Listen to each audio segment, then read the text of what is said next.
नमस्कार विद्यार्थी मित्रांनो, आज आपण 10वीच्या इतिहासाचा तिसरा धडा म्हणजेच काय उपयोजित इतिहास बघणार आहोत। आता यामध्ये आज आपण फक्त 3 पॉइंट बघणार आहोत। कोणते कोणते? म्हणजेच काय की उपयोजित इतिहास म्हणजे काय तो बघायचा आहे, परत नंतर उपयोजित इतिहास आणि विविध विषयांमधील संशोधन, आणि परत नंतर उपयोजित इतिहास आणि वर्तमान काळ। ओके, हे 3च पॉइंट आज आपल्याला बघायचे पहिल्या लेक्चर मध्ये, आणि याचं दुसरं पण लेक्चर होणार आहे। आणि त्या दुसऱ्या लेक्चर मध्ये आपण काय सांस्कृतिक आणि नैसर्गिक वारशाचे व्यवस्थापन आणि परत नंतर संबंधित व्यावसायिक क्षेत्र हे बघणार आहोत। ओके, याच्या अगोदरचे मी लेक्चर्स जे दोन्ही धडे झालेले आहेत त्यांचे लेक्चर्स मी अपलोड करून टाकलेले आहेत। जर तुम्ही ते बघितले नसतील तर बघून घ्या। ओके, आणि जर काही प्रश्न असतील तर कमेंट सेक्शन मध्ये विचारू शकता। ओके, चला तर मग सुरुवात करूयात। पहिल्यांदा आता उपयोजित इतिहास म्हणजे काय किंवा उपयोजित इतिहास म्हणतात कशाला, ओके, हे थोडंसं आपण काय करूयात समजावून घेऊयात। बघा, आता उपयोजित इतिहास या संज्ञेसाठी जनांसाठी इतिहास किंवा पब्लिक हिस्ट्री असा पर्यायी शब्दप्रयोग प्रचारात आहे। म्हणजेच काय की नॉर्मली जो काय उपयोजित इतिहास आहे म्हणजेच काय की जनांसाठी इतिहास, जन म्हणजे काय लोक, ओके, म्हणजे काय लोकांसाठी जो काही इतिहास असतो किंवा नॉर्मली म्हणजे काय जो इतिहास घडून गेलेला आहे, ओके, त्या इतिहासाच्या पार्श्वभूमीवर आपण वर्तमान काळाची आणि भविष्य काळाची दिशा ठरवत असतो। त्यामुळे याला काय म्हणलेलं आहे, जनांसाठी इतिहास असा पर्यायी शब्दप्रयोग केलेला आहे। बघा, मग भूतकाळातील घटनेसंबंधीचे जे ज्ञान इतिहासाद्वारे प्राप्त होते, म्हणजेच काय भूतकाळात ज्या घटना घडून गेलेल्या आहेत, जे ज्ञान इतिहासाद्वारे प्राप्त होते त्याचा उपयोग वर्तमान आणि भविष्य काळात सर्व लोकांना कसा होईल, ओके, म्हणजेच काय की सर्व लोकांना कसा होईल याच्यावरती जे काही विचार विमर्श केला जातो याचा विचार उपयोजित इतिहासाद्वारे, ओके, इतिहास या विषयाद्वारे केला जातो। म्हणजेच काय की जो इतिहास घडून गेलेला आहे, समजा आता छत्रपती शिवाजी महाराजांचा इतिहास घडून गेलेला आहे, तर छत्रपती शिवाजी महाराजांनी त्यांच्या जीवनामध्ये जे काही लढाया केल्या किंवा नॉर्मली त्यांचं जे काही टाइमचं मॅनेजमेंट होतं, ओके, याच्यावरून आपण पण आपल्या म्हणजे काय वर्तमान काळ आणि भविष्य काळ काय करू शकतो, घडवू शकतो। कारण की त्यांचा इतिहास आपल्यासाठी एक प्रेरणादायी आहे। ओके, म्हणजे काय संकट काळी खचून न जाता त्या ठिकाणी म्हणजे काय मात करण्याचं ध्येय म्हणजे काय की धाडस म्हणजे काय छत्रपती शिवाजी महाराजांनी काय आपल्याला दिलेलं आहे। तसंच म्हणजेच काय की नॉर्मली त्यांचा जो काही इतिहास होऊन गेलेला आहे, ओके, त्या इतिहासामुळे आज आपण आपल्यामध्ये एक नवी उर्मी आपण जागृत करू शकतो। म्हणजेच काय की त्यांच्या इतिहासाची आपल्याला आजही उपयोग होतो। म्हणजेच काय की तो इतिहास कसा झाला, उपयोजित इतिहास झाला।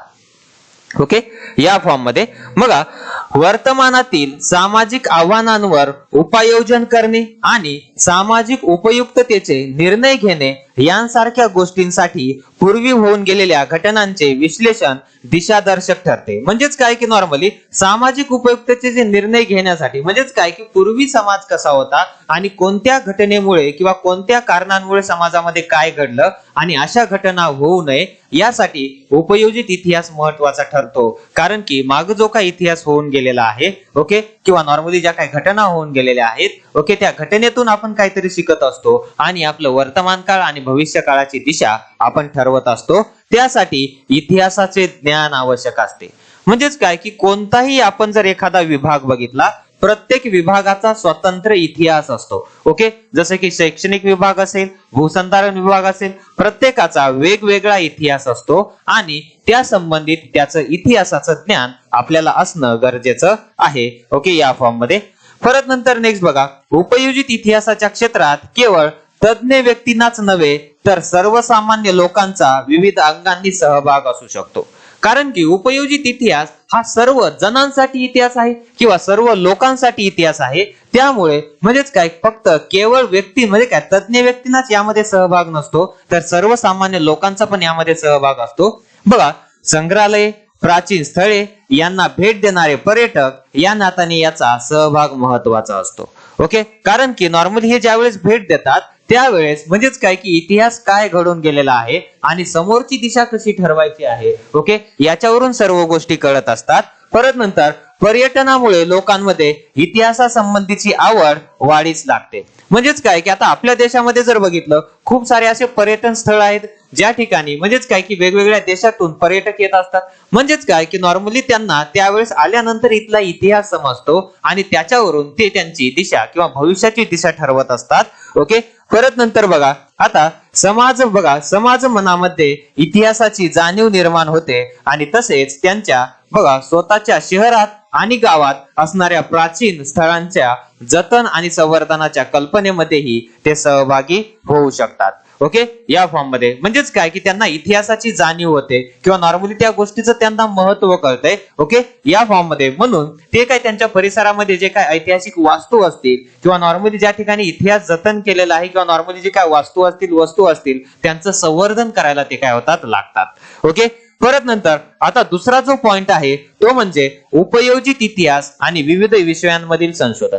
आता आपल्याला तर एवढं तर समजलंय उपयोजित इतिहास म्हणजे काय की नॉर्मली जो काही इतिहास जणांसाठी इतिहास आहे, जी काही घटना म्हणजेच काय की इतिहासामध्ये घडून गेलेली आहे त्या घटनेवरून आपण वर्तमान काळ आणि भविष्य काळाची दिशा ठरवतो. ओके, आणि दिशा ठरवण्यासाठी ज्या इतिहासाचा उपयोग होतो त्याला आपण उपयोजित इतिहास असं म्हणतो. ओके, या फॉर्म मध्ये. परत नंतर नेक्स्ट बघा, आता इतिहास भूतकाळात घडून गेलेल्या घटनांशी संबंधित असतो. वर्तमानात बघा दिसणाऱ्या मानवी जीवनाची बघा घडण ही त्या घटकांवरच आधारलेली असते. म्हणजेच काय की नॉर्मली वर्तमानात दिसणाऱ्या जी काय मानवाची घडण आहे. आता मला सांगा, पूर्वीच्या काळामध्ये आदी मानव ते आतापर्यंत यांच्यामध्ये खूप सारा बदल होत गेलेला आहे, यांच्या वागण्यामध्ये खूप सारा बदल होत गेलेला आहे. तसंच प्राचीन भारताचा विचार केला किंवा मध्ययुगीन भारताचा विचार केला किंवा आधुनिक भारताचा विचार केला तर लोकांच्या विचारसरणीमध्ये बदल होत गेलेला आहे. ओके, म्हणजेच काय आता हे शिकले कुठून असतील, त्यांचा जो काही इतिहास होऊन गेलेला आहे ओके त्या इतिहासामधून ते शिकले असतील आणि तो इतिहासच म्हणून आपण काय म्हणतो उपयोजित इतिहास म्हणून ठरवतो. ओके, बघा या घटना राजकारण, सामाजिक धार्मिक संघटन, परत नंतर तत्वज्ञान, तंत्रज्ञान आणि विज्ञान यांसारख्या विविध क्षेत्रांमध्ये घडलेल्या असतात. म्हणजेच काय का बघा त्यामध्ये आता त्या घटना कुठं कुठं राजकारणामध्ये पण घडलेल्या असतात, परत नंतर सामाजिक आणि धार्मिक संघटना ज्या असतात, परत नंतर तत्वज्ञान, तंत्रज्ञान आणि विज्ञान यांसारख्या विविध क्षेत्रांमध्ये घडलेले असतात आणि यांचा प्रत्येकाचा स्वतःचा एक इतिहास असतो. इथं जे काय आपण बघितलं राजकारणाचा स्वतःचा इतिहास आहे, सामाजिक धार्मिक संघटन याचा स्वतःचा इतिहास आहे, तत्वज्ञानाचा स्वतःचा इतिहास आहे, तंत्रज्ञानाचा इतिहास आहे, विज्ञानाचा इतिहास आहे. ओके, या फॉर्म मध्ये बघा प्रत्येक क्षेत्रातील ज्ञान संचयाचा स्वतंत्र इतिहास असतो. म्हणजेच काय की प्रत्येक क्षेत्रातील आताच मी सांगितलं प्रत्येक क्षेत्रातील ज्ञान संचयाचा एक स्वतंत्र इतिहास असतो आणि त्या त्या क्षेत्रातील पुढील वाटचालीची दिशा या ज्ञान संचयाच्या बघा स्थितीवर अवलंबून असते आणि त्या अनुषंगाने बघा अनेक विषयांच्या संशोधनात इतिहासाची संशोधन पद्धती उपयुक्त ठरते. ओके, म्हणजेच काय की वेगवेगळे संशोधन लागल्यानंतर त्या ठिकाणी इतिहास कसा घडून गेलेला आहे आणि त्या इतिहासावरून आपण समोरची दिशा कशी ठरवू शकतो, म्हणजेच काय की तो कसा उपयुक्त होऊ शकतो याच्यावरती आपण भर देत असतो. ओके, आता त्यामध्ये थोडस या ठिकाणी आपल्याला याच्यामध्ये दिलेलं आहे. ओके, जाणून घ्या जणांसाठी इतिहास. ओके, आपण उपयोजित इतिहास यालाच पर्यायी शब्द काय आहे जणांसाठी इतिहास, त्याला आपण पब्लिक हिस्ट्री असं म्हणतो. ओके, मग बघा आता या ठिकाणी इतिहासाविषयी लोकांच्या मनात अनेक गैरसमज असतात. उदाहरणार्थ इतिहास हा विषय फक्त इतिहासकारांसाठी आणि इतिहासाचा अभ्यास करू इच्छिणाऱ्या विद्यार्थ्यांसाठी असतो एवढंच त्यांच्या मनामध्ये असतंय. दैनंदिन जीवनात ओके इतिहासासारख्या विषयाचा काही उपयोग नसतो आणि इतिहासासारखा विषय आर्थिक दृष्ट्या उत्पादक क्षेत्राशी जोडला जाऊ शकत नाही इत्यादी. हे काय सगळे गैरसमज आहेत. कारण की समजा तुम्हाला चांगल्या प्रकारे इतिहास जर माहिती असेल तर तुम्ही चांगल्या प्रकारे प्रभावी भाषण करू शकता, त्याच्यामधून तुमचं काय होऊ शकते म्हणजे काय इन्कम होऊ शकते किंवा नॉर्मली त्याच्यापासून तुम्ही काय रोजीरोटी कमावू शकता. ओके, परत नंतर इतिहास जर तुम्हाला माहिती असेल तर तुम्ही त्या ठिकाणी कोणाचे म्हणजेच काय की नॉर्मली एक प्रकारचे सल्लागार म्हणून काम करू शकता कोणत्याही क्षेत्रामध्ये. ओके नाही, म्हणजेच काय इतिहास हा फक्त इतिहासकारांचा आणि विद्यार्थ्यांचा म्हणजे काय अभ्यासाचा विषय नसून त्यामध्ये सर्वांचा विचार त्यामध्ये केला जातो. ओके, या फॉर्म मध्ये.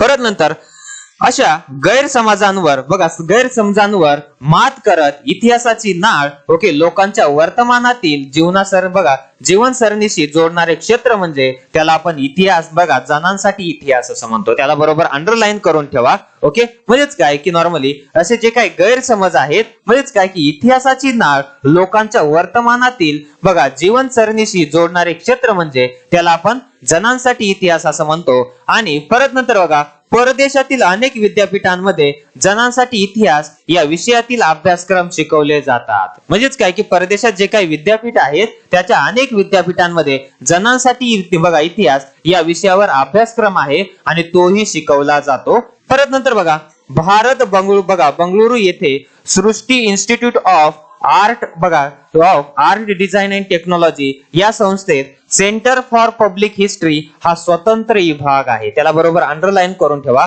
कुठे आहे? भारतामध्ये बंगळुरू या ठिकाणी Srishti institute of art design and technology okay या संस्थेत सेंटर फॉर पब्लिक हिस्ट्री हा स्वतंत्र विभाग आहे. तिथे या विषयातील प्रकल्प आणि संशोधनाचे काम चालते. म्हणजेच काय की नॉर्मली की जो काही इतिहास घडून गेलाय तो लोकांच्या म्हणजे काय की चालीरीतीमध्ये किंवा नॉर्मली त्यांच्या वागण्यामध्ये किंवा बोलण्यामध्ये त्यांच्यामध्ये कसा फरक पाडता येईल आणि परत नंतर त्यावरून त्यांचं भविष्य काळाची दिशा कशी ठरवता येईल ओके हे सगळं काम या ठिकाणी सेंटर फॉर पब्लिक हिस्ट्री या म्हणजे काय की स्वतंत्र विभागामार्फत जे विभाग कशामध्ये आहे? Srishti institute of design and technology कुठे आहे? हा बंगळुरू या ठिकाणी आहे. ओके या फॉर्म मध्ये आलं लक्षात. मग आता संपूर्ण जो काही इतिहास आहे जणांसाठी इतिहास आपण बघितलं म्हणजेच काय की 4 ते 5 ते 6 ओके या घटकांवर आधारित आहे. कोणते कोणते? राजकारण, सामाजिक, संघटन, तत्वज्ञान, तंत्रज्ञान, विज्ञान. आता हे काय आहेत काय नाही हे थोडेसे आपण जाणून घेऊयात. त्याच्यामधलं पहिलं आहे तत्वज्ञान. ओके आता बघा तत्वज्ञान कशाला म्हणतो कशाला नाही ओके विविध विचारसरणींचा उगम म्हणजेच काय की नॉर्मली आता वेगवेगळ्या प्रकारचे ग्रंथ आपण बघतोय जसं की रामायण असेल, महाभारत असेल, कुराण असेल, बायबल असेल, गुरु ग्रंथ साहिब असेल ओके तर याच्यामध्ये जर विचार केला तर खूप सारं काय असं विपुल ज्ञान असं लिहून ठेवलेलं आहे. ओके म्हणजेच काय जे काय आता त्याच्यामध्ये एक विचारच आहेत ना लोकांनी कसं वागावं, कसं राहावं, समाजामध्ये कसं राहावं, भविष्याचा काळ कसा निश्चित ठरवावा ओके या सगळ्या गोष्टीचं तत्वज्ञान त्यामध्ये आहे. तत्वज्ञान म्हणजे काय की एखाद्याची विचारसरणी कशी आहे त्याच्यावरून ठरत असते. म्हणजेच विविध विचारसरणींचा उगम, त्यामागील वैचारिक परंपरा आणि त्या विचारसरणींच्या वाटचालीचा इतिहास समजावून घेणे यासाठी तत्वज्ञानाचा बघा इतिहास काय अभ्यासावा लागतो. तत्वज्ञानाचा इतिहास आपल्याला काय करावा लागतो? अभ्यासावा लागतो. तत्वज्ञान समजावून घेताना ते तत्वज्ञान ज्या भाषेतून व्यक्त झाले आहे त्या भाषेचा इतिहासही उपयोग म्हणजे काय उपयोग होतो.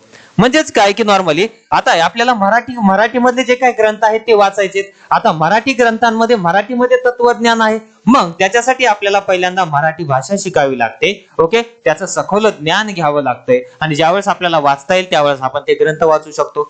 आता म्हणजेच काय की श्रीमद भगवद्गीता ओरिजिनल कशामध्ये आहे? संस्कृत मध्ये. जर आपल्याला संस्कृत चांगल्या प्रकारे आली तर ओरिजिनल आपल्याला गीता समजू शकते. त्यासाठी आपल्याला संस्कृत हा विषय म्हणजे काय की डाव्या सरणीशी असला पाहिजे ओके या फॉर्म मध्ये. परत नंतर दुसरं आहे विज्ञान. आता म्हणजेच काय की तत्वज्ञानामध्ये काय झालं की तत्वज्ञानामध्ये एखाद्या गोष्टीचं आपण मत मांडतो हो की नाही. म्हणजेच काय की असं असेल ओके म्हणजे काय ह्या गोष्टीचं आपण मत मांडतो पण नॉर्मली ते मत मांडलेलं जे आहे ते प्रॅक्टिकल मध्ये उतरवण्याचं काम कशामध्ये केलं जाते? विज्ञानामध्ये केलं जाते ओके. म्हणजेच बघा या ठिकाणी वैज्ञानिक शोध आणि सिद्धांत या कालक्रम आणि बघा यांचा कालक्रम आणि त्या शोधांमागील कारण परंपरेची साखळी बघा समजावून घेणे यासाठी विज्ञानाचा इतिहास आपल्याला अभ्यासावा लागतो. म्हणजेच काय की याच्या अगोदर कोणते कोणते शोध लागलेले आहेत आणि ते कशावरती लागलेले आहेत. म्हणजेच काय की कोणताही विज्ञानामध्ये शोध आपल्याला लावायचा असेल तर तो शोध पहिल्यांदा त्याची विचारसरणी असली पाहिजे किंवा नॉर्मली त्याचा विचार कुठेतरी लिहिला गेला पाहिजे किंवा नॉर्मली त्याचा सिद्धांत पहिल्यांदा लिहिला गेला पाहिजे. याच्यावरून आपण विज्ञानामध्ये पहिल्यांदा शोध लावून ठेवतो. म्हणजेच काय की नॉर्मली शोध लावू शकतो मग त्याच्यासाठी तत्वज्ञान माहिती असायला पाहिजे आणि त्याच्यावरून आपण विज्ञानामध्ये त्याच्यावरती प्रयोग करू शकतो. बघा गरज ही शोधाची जननी असते असे म्हटले जाते. अनेकदा वैज्ञानिक शोध हे मानवी गरजांची पूर्ती आणि जिज्ञासेचे समाधान करण्याच्या प्रयत्नातून लागलेले असतात. बघा त्यासाठी आधी अस्तित्वात असलेल्या वैज्ञानिक ज्ञानाचा उपयोग केला जातो. म्हणजेच काय की आपल्याला एखाद्या गोष्टीवर शोध लावायचा आहे तर याच्या अगोदर त्या गोष्टीविषयी काय माहिती उपलब्ध आहे ती अभ्यासावी लागते ओके. परत नंतर बघा आता या शोधांमागील कारण परंपरा परत नंतर कालक्रम समजावून घेण्यासाठी विज्ञानाच्या इतिहासाचे ज्ञान उपयोगी पडते. म्हणजेच काय की त्याच्यासाठी आपल्याला विज्ञानाचा इतिहास माहिती असणं गरजेचं आहे. ओके, या फॉर्म मध्ये. परत नंतर नेक्स्ट आहे बघा तंत्रज्ञान. ओके, आता पहिल्यांदा आपण काय बघितलं, तत्वज्ञान बघितलं. म्हणजेच काय, एखाद्या विचाराचा उगम त्यामध्ये होत असतो. ओके, आणि नंतर जो काही विचाराचा उगम झालेला आहे तो सिद्धांत कुठेतरी लिहून ठेवला जातो, त्याच्यावरून विज्ञानामध्ये शोध लावला जातो. आणि आता जो विज्ञानामध्ये शोध लावलाय, ओके, तो शोध मानवाच्या कामाला आला पाहिजे किंवा समाज कल्याणासाठी आला पाहिजे, त्यासाठी त्याचा उपयोग तंत्रज्ञानामध्ये केला जातो. म्हणजेच या ठिकाणी बघा तंत्रज्ञान, कृषी उत्पादन. आता कृषी उत्पादनामध्ये वाढ झाली, हो की नाही, त्याच्यामध्ये नवीन नवीन संकर घडून आणले. मग बघा आता कृषी उत्पादन असेल, परत नंतर वस्तूचे उत्पादन. आता यांचे शोध कशामध्ये लागले, विज्ञानामध्ये लागले. पण हे समाज कल्याणासाठी आणण्यासाठी तंत्रज्ञानाचा त्याला जोड लावायला लागली. मग बघा कृषी उत्पादन असेल, परत नंतर वस्तूंचे उत्पादन असेल, स्थापत्य, अभियांत्रिकी इत्यादींमध्ये होत गेलेले बदल आणि त्यामागील कारण परंपरेची साखळी समजावून घेणे अत्यंत महत्वाचे आहे. आता बघा यासाठी तंत्रज्ञानाचा इतिहास अभ्यासावा लागतो. ओके, यासाठी काय करावं लागतो आपल्याला, तंत्रज्ञानाचा इतिहास अभ्यासावा लागतो. बघा वैज्ञानिक शोध आणि तंत्रज्ञानातील प्रगती परस्परावलंबी आहे. विज्ञानामध्ये शोध पहिल्यांदा लावले जातात आणि परत नंतर त्याचा उपयोग म्हणजे काय समाज कल्याणासाठी केला जातो. जसं की 2 वर्ष किंवा 3 वर्षाखालचा जो काय कोरोना आहे, ओके, कोरोना व्हायरसची लस ही पहिल्यांदा विज्ञानामध्ये शोधली गेली आणि ती समाज कल्याणासाठी बाहेर टाकल्यानंतर ओके त्याचा उपयोग तंत्रज्ञानाने करण्यात आला. ओके नाही, या फॉर्म मध्ये. म्हणजेच मानवाच्या उत्क्रांतीच्या वाटचालीत दगड हत्यारे बघा वाटचालीत दगड हत्यारे घडवण्यापासून ते बघा कृषी उत्पादनाच्या विकासापर्यंत त्याला समजलेले विज्ञान आणि त्यावर आधारलेले तंत्रज्ञान ओके अत्यंत महत्वाचे असते. म्हणजेच काय की विज्ञानामध्ये जे काय शोध लागतात त्यावर आधारलेले तंत्रज्ञान म्हणजे काय त्याच्यावरतीच तो प्रयोग केले जातात. पुढे बघा विज्ञानाच्या प्रगतीमुळे उत्पादन प्रक्रियेचे यांत्रिकीकरण होत जाते म्हणजे काय होत गेले. म्हणजेच काय की विज्ञानाच्या प्रगतीमुळे उत्पादन प्रक्रियांचे काय यांत्रिकीकरण होत गेले. आता ते कसे होत गेले, विज्ञान आणि तंत्रज्ञान कसे नेहमीच एकमेकांवर अवलंबून असतात हे समजण्यासाठी तंत्रज्ञानाचा इतिहास समजावून घेणे आवश्यक असते. ओके, या फॉर्म मध्ये. म्हणजेच काय की एखाद्या गोष्टीचा शोध हा फक्त विज्ञानामध्ये लावला जातो पण त्याचं प्रॅक्टिकल हे तंत्रज्ञानामध्ये आपल्याला कसं आहे शक्य आहे. ओके, या फॉर्म मध्ये. परत नंतर नेक्स्ट आहे आता उद्योगधंदे आणि व्यापार. ओके, आता उद्योगधंदे आणि व्यापाराचा जर विचार केला, आता पहिल्यांदा आपण तत्वज्ञान बघितलं, तत्वज्ञानामध्ये सिद्धांत मांडले जातात. परत नंतर दुसरं काय बघितलं आपण, विज्ञान बघितलं. म्हणजेच काय की जे काही सिद्धांत मांडलेले आहेत ते विज्ञानामध्ये सिद्ध करण्याचा काय केला जातो म्हणजे काय प्रयत्न केला जातो आणि एकदा जर का ते सिद्धांत सिद्ध झाले तर त्याला तंत्रज्ञानामध्ये आणून ओके त्या ठिकाणी त्यांच्यापासून लोकोपयोगी वस्तू तयार केल्या जातात किंवा म्हणजे काय यंत्रे तयार केली जातात. आणि परत नंतर आता हे जे प्रोडक्शन तयार झालेलं आहे या ज्या वस्तू तयार झालेल्या आहेत त्या ठिकाणी म्हणजेच काय की त्यांचे उद्योगधंदे किंवा व्यापार यांचा केला जातो. मग आता या ठिकाणी बघा उद्योगधंदे आणि व्यापार यांमुळे मानवी समाजांमधील ओके परस्पर बघा व्यवहारांचे क्षेत्र विस्तारते. त्यामुळे सांस्कृतिक परत नंतर संबंधाचे जाळे सांस्कृतिक संबंधाचे जाळेही सतत विकसित होत असते. म्हणजेच काय की ज्यावेळेस आपण व्यापार करत असतो किंवा उद्योगधंदे करत असतो त्यावेळेस एका ठिकाणाहून दुसऱ्या ठिकाणी मालाची आयात किंवा निर्यात केली जाते आणि त्यामध्ये संस्कृतीची देवाणघेवाण पण होत असते. ओके, मग उद्योगधंदे आणि व्यापाराच्या व्यवस्थापनाचाच हा एक भाग असतो आणि यांचा बघा त्यांचा इतिहास समजावून घेणे अत्यंत महत्वाचे असते. ओके, त्यांचा इतिहास समजावून घेणे अत्यंत महत्वाचे असते. बघा बाजार आणि व्यापार यांचे स्वरूप बदलत गेले आणि या सर्व बघा सर्वांमागील मानवी नात्यांचे स्वरूप आणि समाज रचना बदलत गेली. हा सर्व प्रवास समजण्यासाठी सांस्कृतिक घडण परत नंतर सामाजिक रचना आर्थिक व्यवस्था इत्यादींचा इतिहास अभ्यासावा लागतो. म्हणजेच काय की नॉर्मली आपल्याला जसं आपल्याला जर व्यापारांमध्ये बाजार आणि व्यापार हे समजावून घ्यायचं असेल किंवा नॉर्मली उद्योगधंदे जर समजावून घ्यायचे असतील तर त्यांचा इतिहास आपल्याला अभ्यासणे गरजेचे आहे. ओके, या फॉर्म मध्ये. नेक्स्ट आहे आता व्यवस्थापन शास्त्र. बघा आता एवढे मोठे उद्योगधंदे व्यापार सुरू झाल्यानंतर मला सांगा त्या ठिकाणी म्हणजे काय त्यांचं चांगल्या प्रकारे व्यवस्थापन लावणं गरजेचं आहे. आता मला सांगा एखादी मोठी कंपनी आपण उभारली आणि त्या ठिकाणी जर व्यवस्थापनच जर चांगलं नसेल तर मला सांगा ती कंपनी चांगल्या प्रकारे ग्रो करू शकेल का? नाही. त्याच्यासाठी व्यवस्थापन शास्त्र माहिती असणं गरजेचं आहे, त्याचा इतिहास माहिती असणं गरजेचं आहे. ओके, म्हणजेच उत्पादनांची संसाधने, मनुष्यबळ आणि उत्पादनाच्या विविध प्रक्रिया, परत नंतर बाजार आणि विक्री, ओके, यांच्या व्यवस्थापनाच्या साखळीत त्यासंबंधीतील भूतकालीन यंत्रणा कशी होती किंवा कशा होत्या हे समजावून घेणे आवश्यक आहे. म्हणजे आपल्याला एखादी वस्तू विकायची आहे तर ती वस्तू ओके काय विकण्यासाठी यापूर्वी कोणती स्ट्रॅटेजी वापरली जात होती आणि ती स्ट्रॅटेजी वापरून आताही आपण ती वस्तू विकू शकतो का, त्यामध्ये आपल्याला आणखीन बदल करण्याची गरज आहे किंवा नॉर्मली मार्केटिंग मध्ये बदल करण्याची गरज आहे. तर हे सगळ्या गोष्टी समजण्यासाठी आपल्याला व्यवस्थापन शास्त्राचा सर्व इतिहास माहिती असणं गरजेचं आहे. कारण की प्रत्येक शास्त्राचा वेगवेगळा किंवा प्रत्येक विभागाचा एक वेगळा इतिहास असतो, त्यामुळे त्या ठिकाणी त्याचा इतिहास समजणे अत्यंत महत्वाचे आहे. बघा आता या साखळीत गुंतलेल्या विविध स्तरांवरील लोकांची परंपरागत मानसिकता समजावून घेण्यासाठी त्या सर्वांचा डोलारा ज्या वेगवेगळ्या सामाजिक आणि आर्थिक संस्थांच्या संघटनांवर अवलंबून असतो त्यांचा इतिहास समजला तर वर्तमानात विविध पातळ्यांवरील व्यवस्थापन करणे सोपे होते. म्हणजेच काय की नॉर्मली आता वेगवेगळ्या प्रकारचं व्यवस्थापन असते, ते व्यवस्थापन आपल्याला बरोबर जमलं तर त्या ठिकाणी त्याच्यामधूनही आपण चांगल्या प्रकारे काय करू शकतो, मार्केटिंग करू शकतो किंवा नॉर्मली त्या ठिकाणी लोकांपर्यंत आपला प्रोडक्ट आपण पोहोचू शकतो. कारण की ज्यावेळेस आपल्याला व्यापार आणि म्हणजे काय की नॉर्मली व्यापार आणि कोणतं दुसरं काय बघितलं होतं आपण, म्हणजेच काय की उद्योगधंदे जे बघितले होते त्याला ग्रो करायचं असेल तर व्यवस्थापन शास्त्र असणं खूप महत्वाचं आहे. आता या सगळ्या गोष्टी आपण काय केल्या, एक कंपनी बिल्डअप केली की मला सांगा आता त्या ठिकाणी आपल्याला कला असणं गरजेचं आहे, पर्टिक्युलर व्यक्तीकडे त्या संबंधित शाखेची माहिती असणं गरजेचं आहे. आता मला सांगा एखाद्या व्यक्तीला त्या संबंधित शाखेची माहितीच नसेल तर मला सांगा आपण त्या कंपनीमध्ये त्याला ठेवणार आहे का?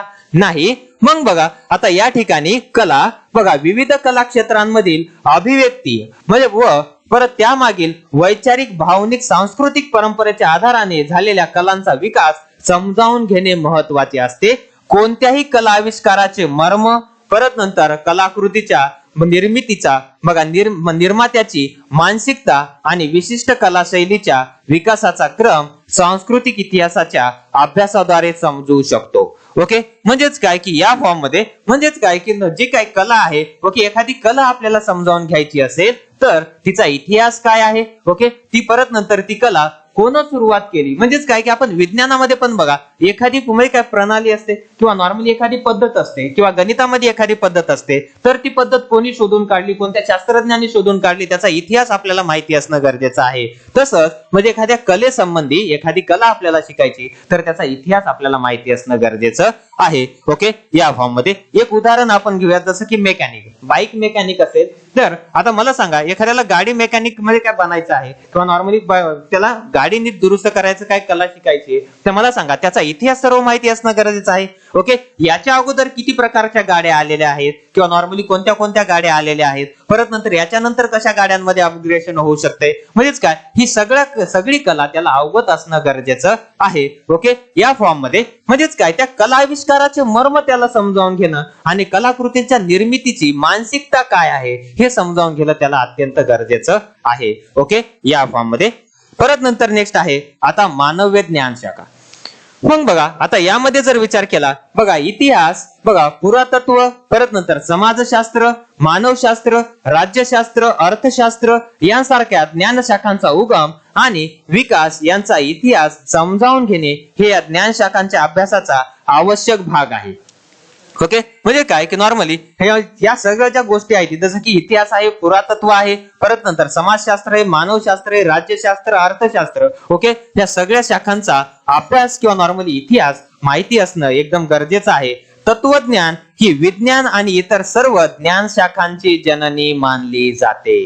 ओके, तुम्हाला अगोदरच सांगितलं होतं तत्वज्ञानामध्ये सिद्धांत मांडला जातो, पण तो सिद्धांत सिद्ध कशामध्ये केला जातो, विज्ञानामध्ये केला जातो. सिद्ध झाल्यानंतर त्याचा उपयोग तंत्रज्ञानामध्ये केला जातो. तंत्रज्ञानामध्ये त्याच्यापासून ज्या काही वस्तू बनवल्यात, उद्योग आणि व्यापार याच्यामुळे म्हणजे काय त्याच्यामधून त्या विकल्या जातात आणि त्या विकण्यासाठी व्यवस्थापनाची आवश्यकता असते. हे सर्व पॉइंट आपण वर बघितलेले आहेत. ओके, या फॉर्म मध्ये बघा आता वैश्विक पसारा आणि मानवाचे त्यातील अस्तित्व यांचा परस्पर संबंध समजावून घेण्याच्या जिज्ञासेतून जगभरातील सर्वच मानवी समाजांमध्ये त्या संबंधीचे अनुमाने लोक बांधू लागले आणि त्यातूनच जगाच्या उत्पत्ती संबंधीच्या कथा, सृष्टीचक्र आणि मानवी जीवन संबंधीचे मिथके, परत नंतर देवदेवतांसंबंधीच्या कल्पना आणि देवदेवतांना प्रसन्न करण्यासाठी केलेले विधी, त्या संबंधीचे तात्विक विवेचन याचा विकास झाला. ओके, म्हणजेच काय, हे कशामधून शक्य झालं? फक्त तत्वज्ञानामधून शक्य झालं.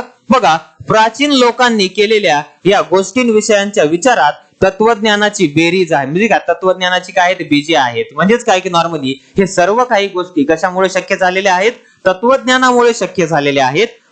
इथे उल्लेख केलेल्या मानव्य शाखेतील विविध शाखांच्या विकासाला तत्वज्ञानातील सिद्धांतांचा पाया आहे. म्हणजे काय, नॉर्मली जे काय मानवी ज्ञान शाखा आहेत, आपण ज्या काय वर बघितल्या, ओके, 5 ते 6, त्याला कशाचा, म्हणजे काय, त्या विकासाला तत्वज्ञानातील सिद्धांतांचा पाया आहे आणि इतिहासाच्या आधारे या वाटचालीची आकलन होऊ शकते. म्हणजेच काय की इतिहासाच्या आधारे याचं आपण आकलन करू शकतो किंवा नॉर्मली त्या सर्व गोष्टी आपण समजावून घेऊ शकतो. ओके, या फॉर्म मध्ये. परत नंतर नेक्स्ट आहे उपयोजित इतिहास आणि वर्तमान काळ.